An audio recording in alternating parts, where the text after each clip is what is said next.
Hello guys, morning బ్రేక్ఫాస్ట్‌కి dosa and పితికపప్పు curry చేసింది మా అక్క.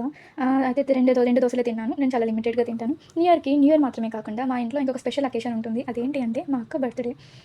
ఈ 2025లో మాత్రం మా అక్క బర్త్‌డే కాకుండా నాకు ఇంకో చిన్న సర్ప్రైజ్ ఇచ్చింది మా అమ్మ. ఏంటి అంటే నేను ఎర్లీ మార్నింగ్ మా అమ్మకి వాట్సాప్‌లో మెసేజ్ చేశాను హ్యాపీ న్యూ ఇయర్ అమ్మ అని. తనేమో సేమ్ టు యూ అని రిప్లై ఇచ్చింది. అందులో ఏముంది అనుకుంటున్నారా?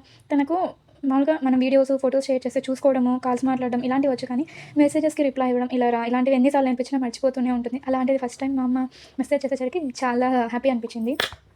ఇంకా ఆఫ్టర్‌నూన్ లంచ్‌కేమో అక్క బర్త్‌డే కదా! అందుకనేసి ఉడిపి హోటల్‌కెళ్ళాము. అక్క, నేను అండ్ బావ. అక్కడ ఫస్ట్ స్టార్టర్స్‌గా అయితే gobi Manchurian, mushroom Manchurian order చేశాము. తర్వాత కుల్చాసు, రోటీస్ అండ్ పాలక్ పన్నీరు అండ్ ఫైనల్‌గా అయితే హైదరాబాద్ వెజిటబుల్ బిర్యానీతో ఫినిష్ చేశాము. తర్వాత ఇంటికొచ్చి త్వరగా లాగిన్ అయిపోయాను.